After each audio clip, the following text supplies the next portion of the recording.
고맙습니다. 은혜 받았습니다. 몇 가지만 제가 광고를 더 하겠습니다. 돌아오는 목요일 날 강원지방회가 있는데 이 강원지방회가 우리 교회에서 있습니다. 지방 내에 있는 목회자님들 또 장로님들 대의원이 참여하게 되어집니다. 그래서 주차 안내도 필요하고 주방 봉사도 필요하고 또 안내위원도 필요합니다. 여러분들 많이 좀 같이 협력해 주시기를 바라고, 토요일 날 강원 지역의 청년 청소년 연합 집회, 강원도에 있는 교회들, 강원 동지방, 서지방, 우리 강원 지방의 청년 학생들이 모여서 은혜의 시간 갖습니다. 드러머 리노, 여러분들이 아마 영상을 통해 보신 분들도 있겠지만은 지난번 청소년 올림픽 때 피날레를 장식했던 드러머입니다. 정말 간증도 은혜롭고 정말 여러분들이 오시면은 귀한 은혜를 받을 수 있습니다. 우리 학생 청년뿐만 아니라 어린 아이들도 어른들도 같이 참여하면 좋은 은혜 시간 갖게 될 줄로 믿습니다. 많이 같이 동료해서 가족들 같이 나오시기를 바랍니다. 할렐루야. 하나님의 크고 놀라우신 은혜와 사랑과 축복이 여러분 모두에게 충만하게 임하기를 주님의 이름으로 축복합니다. 우리 옆에 분들을 축복하시기 바랍니다. 새해 복 많이 받으시기 바랍니다.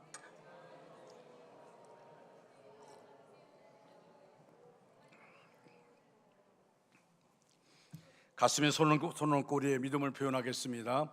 저는 예수 믿어 구원받았습니다. 저는 예수 믿어 구원받았습니다. 저는 예수 믿어 하나님의 자녀 되었습니다. 저는 예수 믿어 하나님의 자녀 되었습니다. 저는 예수 믿어 천국 백성 되었습니다. 저는 예수 믿어 천국 백성 되었습니다. 하나님께서 선물로 주신 오늘, 하나님께서 선물로 주신 오늘, 하나님 말씀으로 가르침을 받습니다. 하나님의 말씀으로 가르침을 받습니다. 아멘으로 순종하여 아멘으로 순종하여 하나님께 영광 돌리는 삶 되게 하소서. 하나님께 영광 돌리는 삶 되게 하소서. 아멘. 아멘. 그런 삶 되시기를 축원합니다. 어제는 우리 민족의 고요 명절인 설날이었습니다.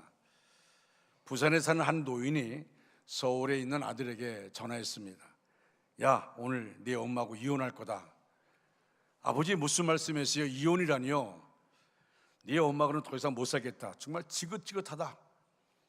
아버지 이혼하시면 안 됩니다. 아니야, 끝난 얘기다. 이제 더 이상 말도 하기 싫다. 대전에 내 누나에게는 내가 알려줘라. 그리고 전화를 끊었습니다.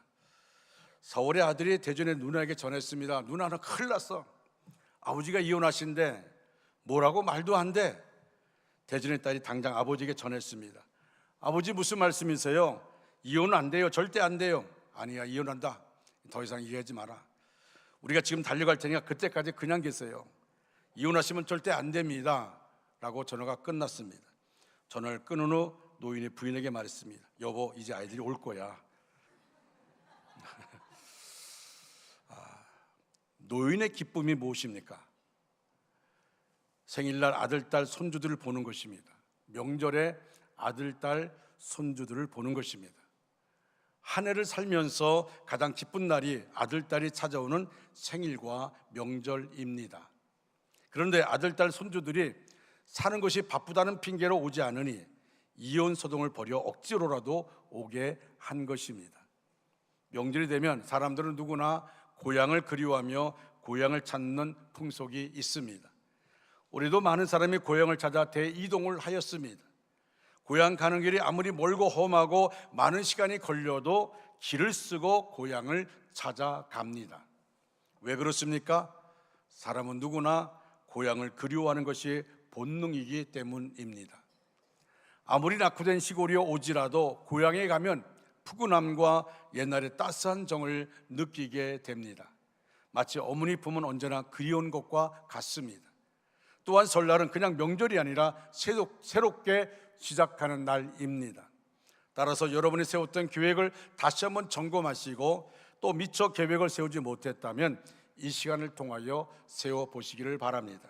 그러면 새롭게 시작하는 마당에 우리가 알아야 할 신앙적인 원리는 어떤 것들일까요? 첫째로 항상 여호와를 의식하는 것입니다. 우리가 읽은 구절은 단 2절이라서 많이 드러나지 않습니다만 아브라함의 종이 이번 일로 인하여 보여준 전체적인 행동을 보면 그는 항상 여호와를 먼저 의식하는 자였습니다. 몇 가지 그 증거를 이야기하겠습니다. 12절을 보면 아브라함의 명령에 따라 아브라함의 아들 이삭의 아내를 얻기 위하여 아브라함의 고향 땅으로 왔을 때 그가 제일 처음에 한 것이 나옵니다. 그의 주인 아브라함이 하나님 여호와여 원하건대 오늘 나에게 순조롭게 만나게 하사 내 주인 아브라함에게 은혜를 베푸시옵소서. 무엇입니까? 아브라함의 종이 제일 처음에 한 것은 다름 아닌 여호와께 기도하였습니다. 이 모든 일을 여호와께 의탁한 것이고 또 이 모든 명령을 이행함에 있어 여호와를 의식함으로 하고 있다는 것입니다. 26절과 27절을 보면 그는 또 한 번 여호와를 의식하고 또 그를 의지하는 모습이 나타납니다. 자신이 앞서 기도한 대로 일이 이루어짐을 보면서 그의 행동이 나타납니다. 여러분 26절, 27절 말씀을 다 같이 읽겠습니다. 이에 그 사람이 머리를 숙여 여호와께 경배하고 이르되 나의 주인 아브라함의 하나님 여호와를 찬송하나이다. 나의 주인에게 주의 사랑과 성실을 그치지 아니하였사오며 여호와께서 길에서 나를 인도하사 내 주인의 동생 집에 이르게 하셨나이다 하니라. 아멘. 그가 한 행동은 여호와를 찬양하는 것이었습니다. 나의 주인 아브라함의 하나님 여호와를 찬송하나이다 라고 고백합니다. 52절도 마찬가지입니다. 리브가의 아버지와 오빠가 리브가를 데려갈 것을 허락하자 그가 곧바로 땅에 엎드려 여호와께 절을 합니다. 지금까지 이야기된 사람이 누굽니까? 바로 리브가의 아버지와 오빠와 리브가입니다. 또 리브가의 아버지와 오빠가 그에게 리브가를 결혼을 허락했습니다. 그러면 그들에게 절을 하면서 고마워야 할 텐데, 근데 그는 지금까지 이야기된 사람들을 아랑곳하지 않고 여호와께 절을 합니다. 아브라함의 종은 여호와가 제일 중요했던 것입니다. 아브라함의 종은 시작에서부터 마칠 때까지 이렇게 기도와 찬양과 경배를 할 수 있었던 이유가 무엇일까요? 철저하게 여호와를 의식하면서 일을 했기 때문입니다. 여호와가 아니면 그는 일할 필요가 없었던 것이고 일을 할 수도 없었던 것입니다. 새해를 시작하면서 우리가 가져야 할 마음이 다른 모든 것에 우선하는 것입니다. 그것은 바로 하나님을 항상 의식하는 겁니다. 내 삶 속에서 한순간도 하나님을 의식하지 않는, 하나님을 잃어버리는 것이 아니라 내 삶 속에 하나님을 항상 의식하는 겁니다. 여호와를 의식하는 자는 하나님 앞에서 살 수밖에 없습니다. 기도할 수밖에 없고 찬양할 수밖에 없습니다. 그래서 결국 여호와와 동행하는 자가 되는 것입니다. 여러분 새해 들어 어떤 계획을 세웠습니까? 건강을 위하여 운동하는 계획을 세웠습니까? 경제적인 안정을 위하여 더욱 열심히 일할 것을 생각했습니까? 미래를 위하여 새로운 공부할 것을 계획하셨습니까? 어떤 계획을 세웠든지 중요한 것은 그것을 향해 나갈 때에 무엇보다도 여호와를 기억하는 모습이 있어야 합니다. 여호와를 기억하지 못하고 그래서 하나님과 상관없이 노력해 나간다면 그것은 결코 하나님이 기뻐하시는 길이 아닙니다. 설령 열심히 하여 연말에 그 목표가 이루어졌다 하더라도 하나님과 상관없는 삶일 뿐입니다. 그리고 그것은 사상누각에 지나지 않는 것입니다. 이 세상의 모든 것은 바람처럼 전부 날아갈 것들이기 때문에 그렇습니다. 이에 대해 예수님께서 누가복음 12장 이하에 이렇게 비유로 말씀하셨습니다. 한 부자가 소출이 많으니까 창고를 새로 짓고 곡식을 쌓아둡니다. 그리고 여러 해 먹을 것을 챙겼다고 편히 쉬고 먹을 생각을 합니다. 아마 그는 그런 소출을 얻기 위해서 노력도 참 많이 했을 것입니다. 땀 흘려서 노력했을 것입니다. 창고를 새로 짓는 등 계획성이나 실천력도 좋습니다. 그러나 이 비유의 마지막은 이 말이었습니다. 어리석은 사람아, 오늘 밤 내 영혼을 가져갈 것이다. 그러면 내가 준비한 것을 누가 가져가겠느냐? 오늘 밤 내 영혼을 내가 데려갈 텐데 네가 그렇게 땀 흘려 해놓은 것 누구 것이 되겠느냐? 보다 더 중요한 건 이 말씀에 대한 예수님의 해석입니다. 자기를 위해 재물을 쌓아두면서도 하나님께 대해 부유하지 못한 사람은 이와 같다고 말씀하십니다. 여러분은 자신에게만 부유한 사람으로 머물겠습니까? 아니면 여호와 하나님께 부유한 사람이 되겠습니까? 자신만 생각하고 자신을 위한 계획만 가진 사람은 이 비유에 나타나는 어리석은 부자와 같은 사람입니다. 반면 어떤 일을 하든지 어떤 계획을 세웠든지 항상 여호와 앞에서 생각하고 실천하는 사람은 여호와께 부유한 사람입니다. 이런 자가 하나님의 예비하신 복을 받는 것입니다. 로마에 있는 우르반 대학의 대강당 건물에는 그리고 그 다음에라는 문구가 새겨져 있습니다. 이 대학 강단에 이 문구가 새겨지게 된 배경이 있습니다. 오래전 로마 법대 졸업반에 가난한 학생이 있었습니다.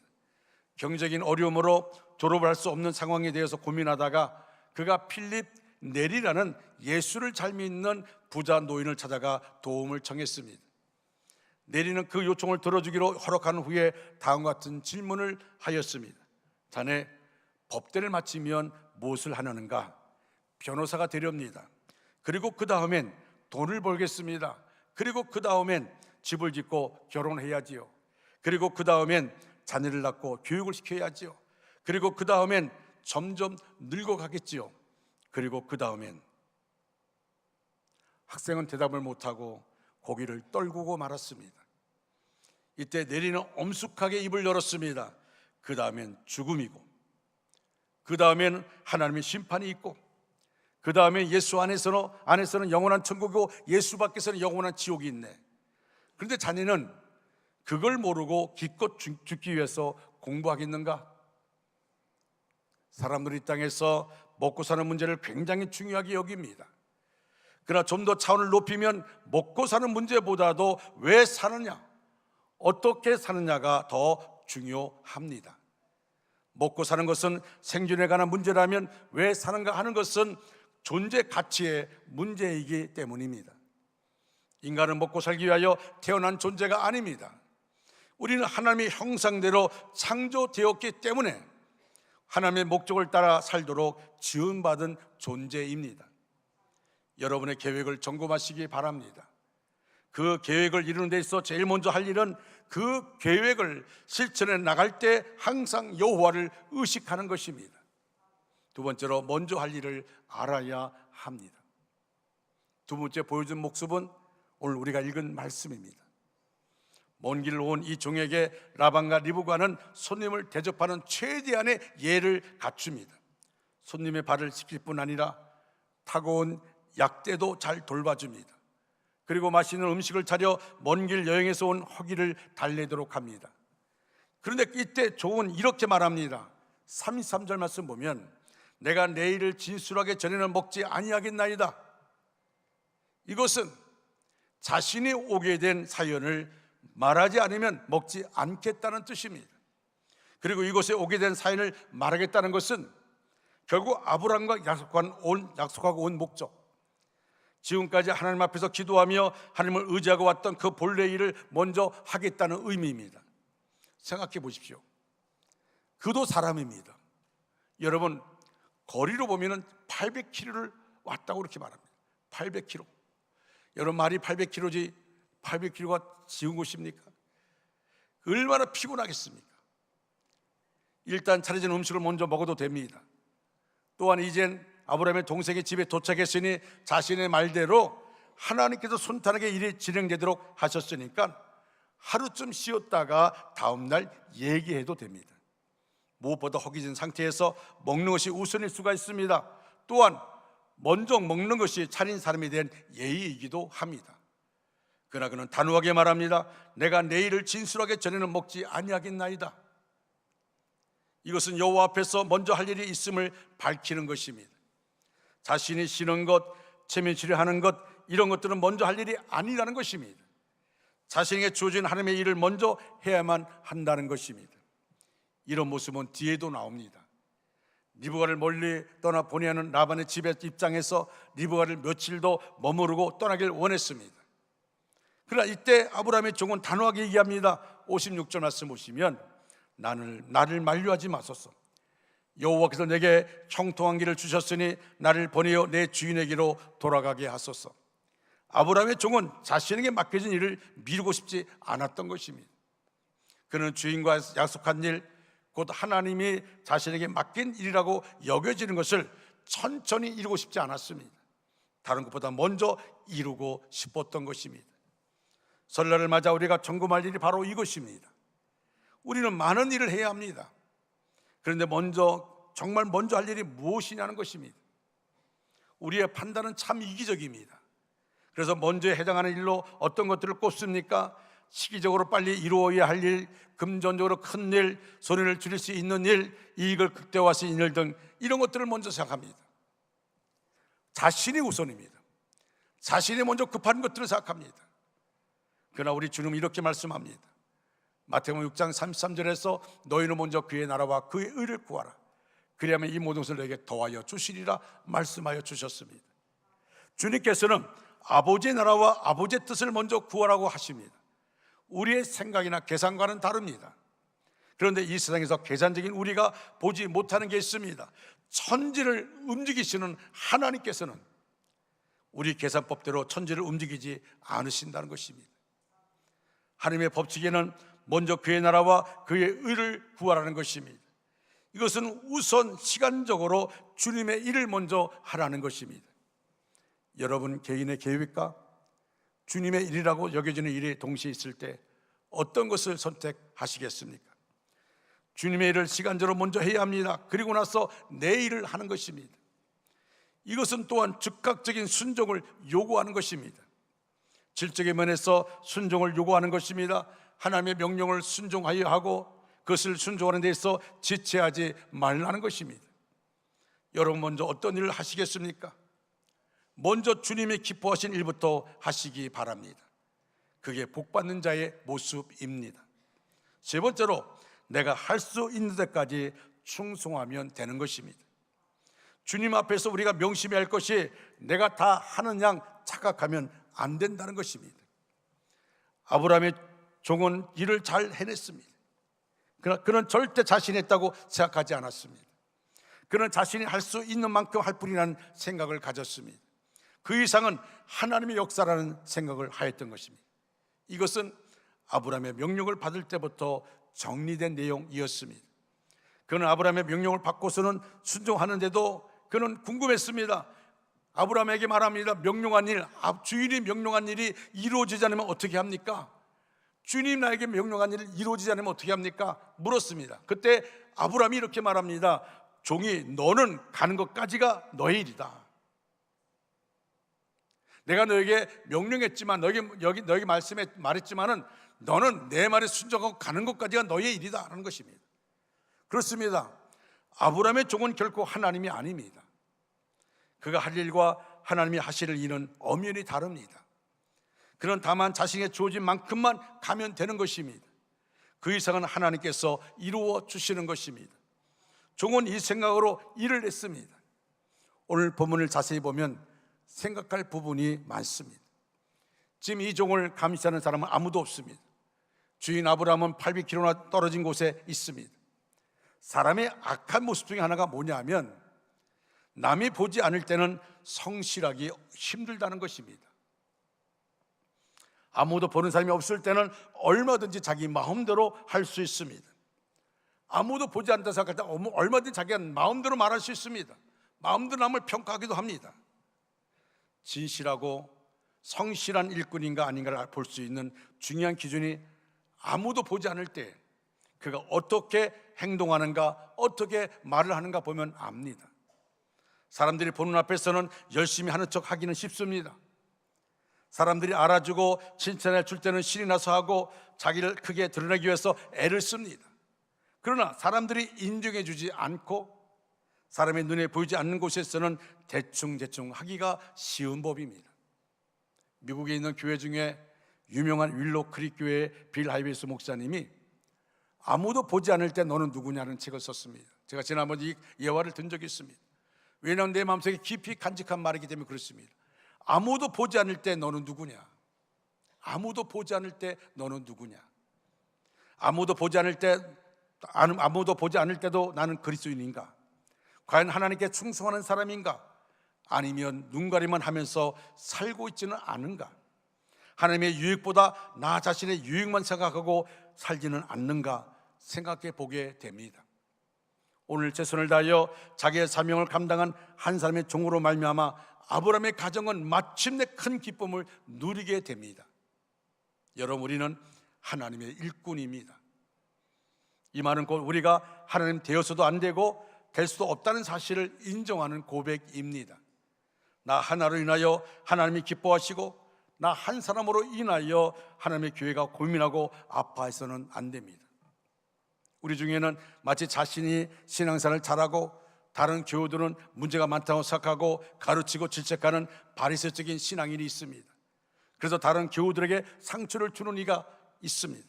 정말 하나님이 기뻐하지 않는 교만한 마음입니다. 어떤 일을 하든지 우리가 할 수 있는 일까지 우리의 일입니다. 그 이상은 하나님께 맡기고 나가는 것뿐입니다. 역사하시는 하나님이십니다. 우리가 아닙니다.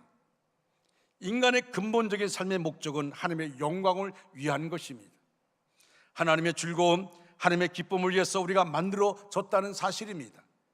우리는 그분의 영광을 깨닫고 하나님을 존귀하게 여기며 하나님을 선포하고 찬양하며 하나님의 영광을 위해 살도록 지음받았습니다. 이 말씀 따라 하나님께 영광을 돌리는 것이 삶의 최고 목표가 되어야 합니다. 영광이란 말의 원어적 뜻은 무게, 중요한 것, 가치 있는 것이라는 뜻입니다. 다시 말하면 하나님께 가장 무게를 두고 하나님을 가장 중요하게 모시고 나의 모든 인생에 하나님을 가장 가치 있게 섬기는 것을 말합니다. 세계적으로 유명한 음악가인 하이든이 죽기 1년 전 비엔나의 홀에서 열리는 연주에 참석하게 되었습니다. 자신이 작곡한 천지창조 연주를 보기 위해서입니다. 연주가 모두 끝난 후 사회자는 이 곡을 작곡한 하이든 선생이 이 자리에 참석하였다고 소개하였습니다. 그러자 모든 청중들은 일제히 자리에서 일어나 하이든에게 우레 같은 박수를 보냈습니다. 그때 실제를 타고 있던 하이든이 늙고 힘없는 몸을 일으키며 이렇게 말했습니다. 아닙니다. 이 작품은 나에게서 나온 것이 아닙니다. 하나님께로부터 온 것입니다. 사랑하는 여러분, 이 땅에서 가장 복된 삶이 무엇일까요? 부귀영화를 누리고 최고의 권력을 소유하고 우리의 자녀들이 잘되고 건강하고 풍족한 삶을 사는 것입니까? 이러한 것이 복이 될 수 있고 그렇지 않을 수도 있습니다. 그러나 분명한 것은 우리 성도들에게 가장 복된 삶은 하나님을 높이고 하나님께 영광 돌리는 삶입니다.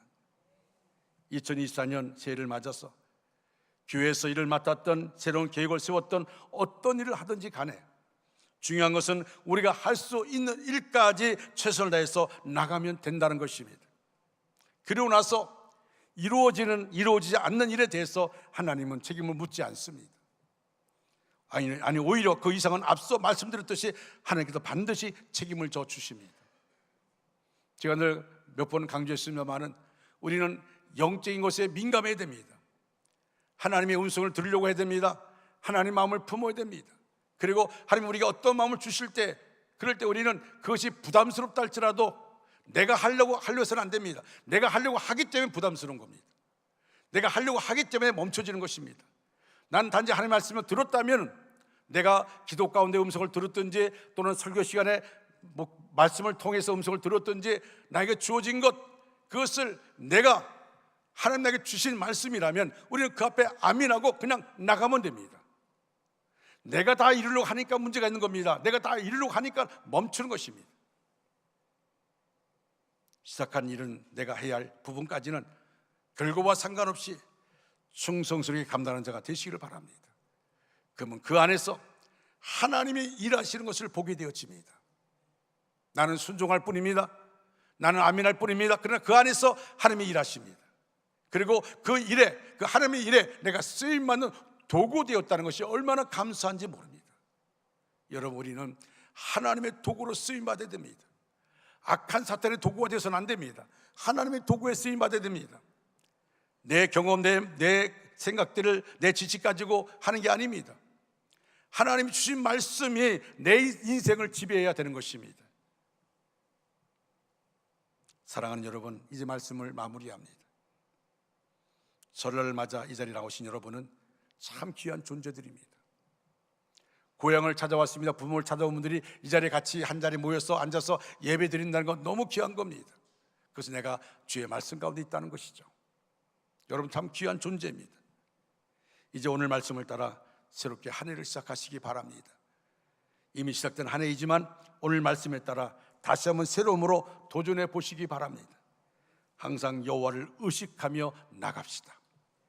내 삶 속에서 여호와를 의식하며 내가 어떤 자리에 있든지 하나님을 의식하는 삶을 살아가시기 바랍니다. 먼저 할 주님이 기뻐하실 일 뒤로 미루지 맙시다. 내가 다 해야 한다는 생각 버리시고 할 수 있는 데까지는 포기하지 않고 합시다. 내가 할 수 없다 할지라도 내가 포기하지 않으면 하나님이 이루어 주십니다.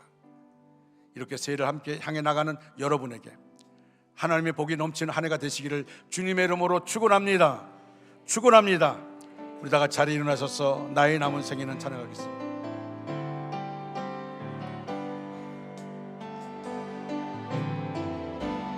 나의 남은 생애는 복음의 편지되어 살리라.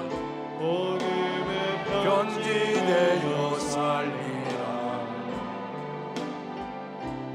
나의 남은 생애는 성김의 향유되어 살리라. 성김의 향유되어 살리라. 나의 남은 생애는 주님의 기쁨 되어 살리라. 주님의 기쁨 되어 살리라. 나의 남은 생애는 사랑의 샘물 되어 살리라. 사랑의 샘물 되어 살리라. 1년을 살지 한 달을 살지 모를 나의 남은 생애 주님이 주신 사랑 주님이 주신 은혜 빛을 갚으며 살리라. 아멘. 나의 남은 생애는 은혜의 통로 되어 살리라. 은혜의 통로 되어 살리라. 나의 남은 생애는 나의 남은 생애 축복의 통로 되어 살리라. 축복의 통로 되어 살리라. 나의 남은 생애는 복 있는 사람으로 살리라. 아멘. 복 있는 사람으로 살리라. 나의 남은 생애는 순백의 영혼으로 살리라. 아멘. 순백의 영혼으로 살리라. 나의 남은 생애는 나의 남은 생애 맡은 일 충성하며 살리라. 맡은 일 충성하며 살리라. 나의 남은 생애는 행복한 전도자로 살리라. 아멘. 행복한 전도자로 살리라. 1년을 살지 한 달을 살지 모를 나의 남은 생애 범사에 감사하며 쉼없이 기도하며 주님 뜻대로 살리라면 살리라. 나의 남은 생애는 정직한 예배자로 살리라. 정직한 예배자로 살리라. 나의 남은 생애는 나의 남은 생애 하늘에 속한 자로 살리라. 하늘에 속한 자 1년을 살지 한 달을 살지 모를 나의 남은 생애 한 달을 살지 모를 나의 남은 생애 범사에 감사하며 쉼없이 기도하며 주님 뜻대로 살리라. 나의 남은 생애는 정직한 예배자로 살리라. 나의 남은 생애는 하늘에 속한 자로 살리라.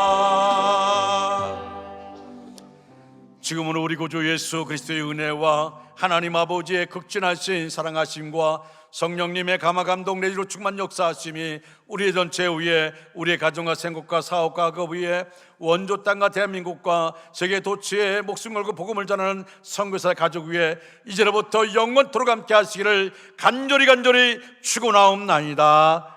아멘.